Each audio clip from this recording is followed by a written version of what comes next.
Welcome to the deep dive.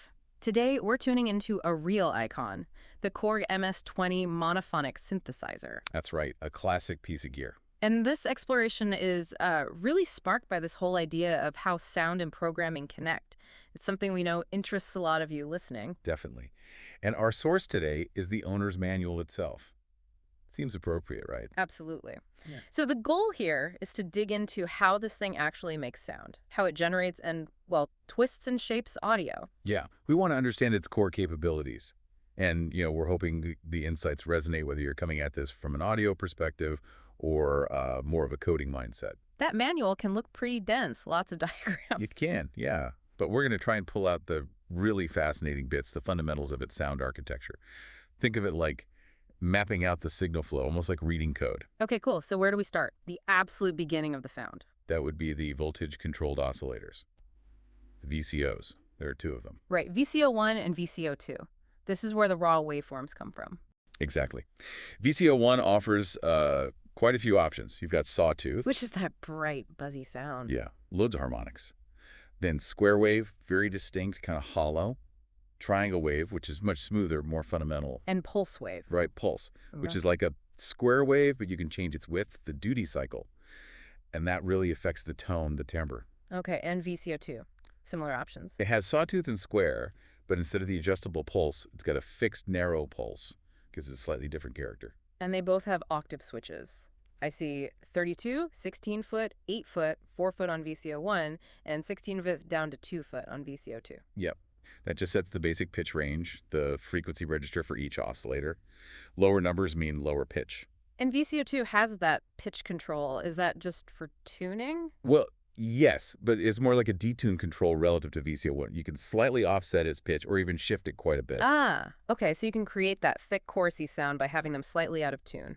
Exactly. That's a classic analog technique. It's like doubling a track in your DAW and nudging the pitch a tiny bit. Creates movement, richness. You mentioned the pulse width on VCO1 changing the timbre. How dramatic is that? Oh, it's pretty significant. When the pulse is very narrow, it sounds thin, reedy, emphasizes higher harmonics. As you widen it towards 50%, which is a square wave, it gets fuller, more robust. So direct waveform manipulation right there on the panel. Absolutely. Very hands-on. Okay, now this sounds interesting. The ring modulator. It combines VCO 1 and 2. Yeah, but it doesn't just mix them. It multiplies their waveforms. Multiplies. What does that do? It generates new frequencies, sum, and difference frequencies based on the harmonics of the originals.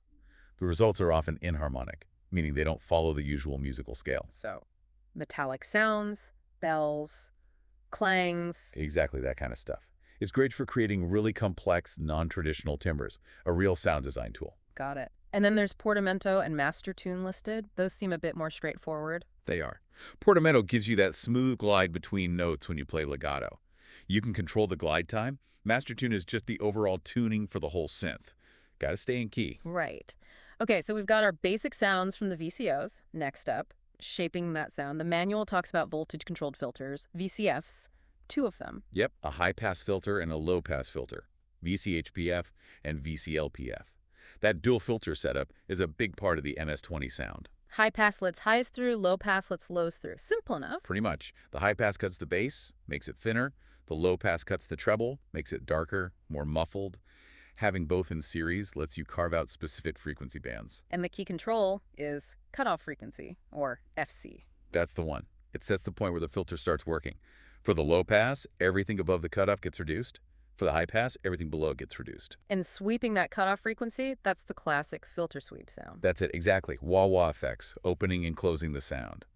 And because they're voltage controlled, other parts of the synth can automate that sweep. Like the peak, or resonance control.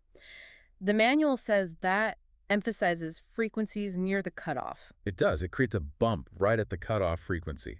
A little bit adds focus, makes it more pointy.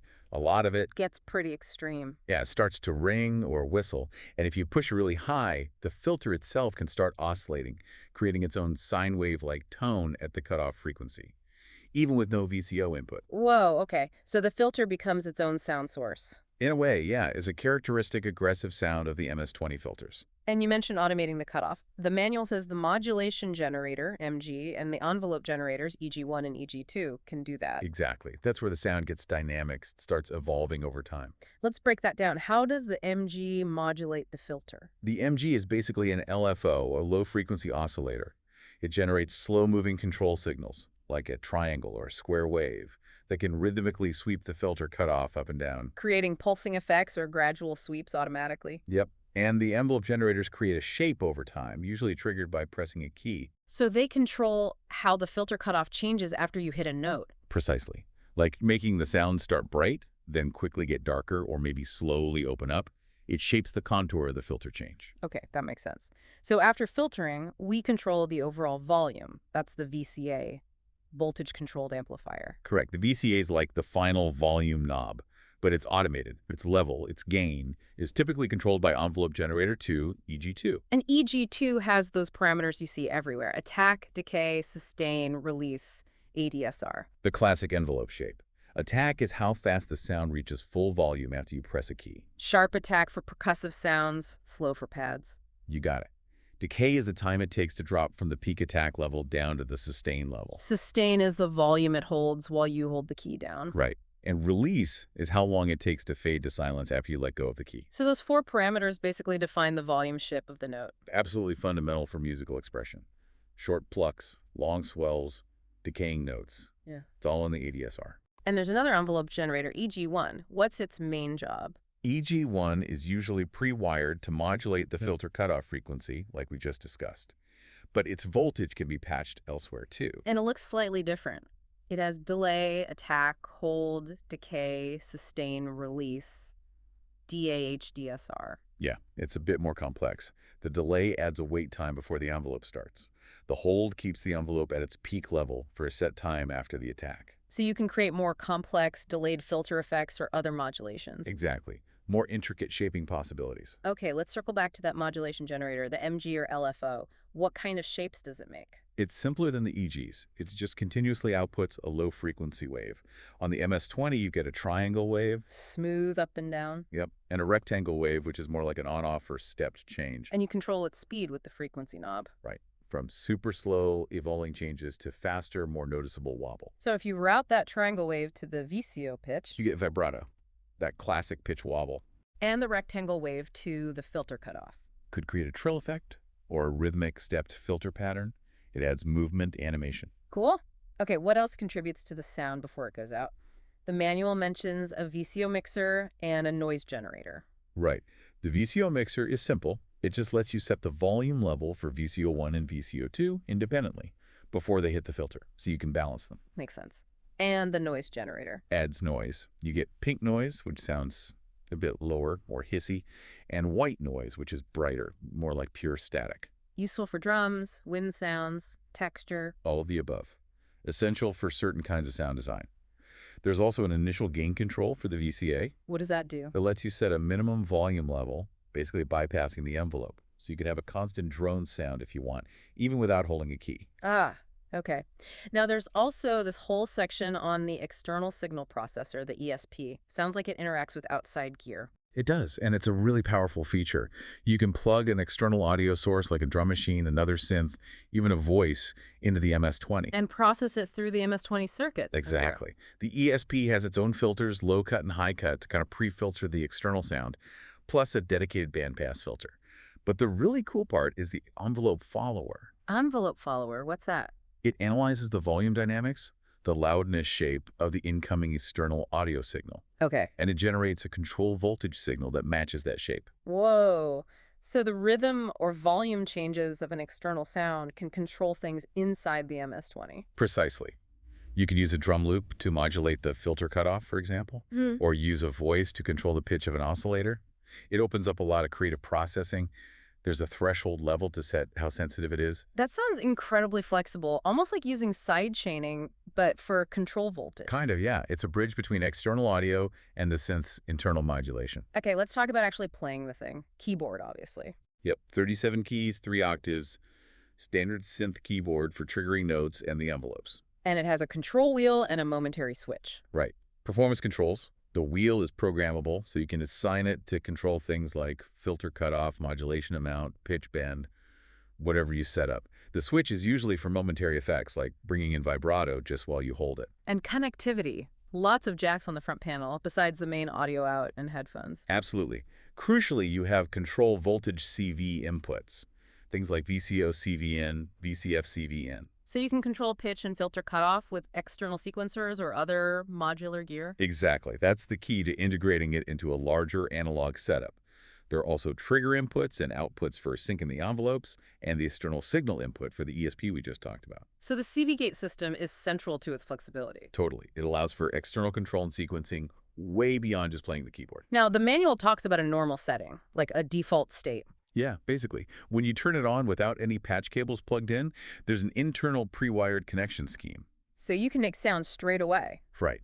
In the normal setting, VCO 1 and 2 are mixed. VCO 2's pitch knob works for detuning.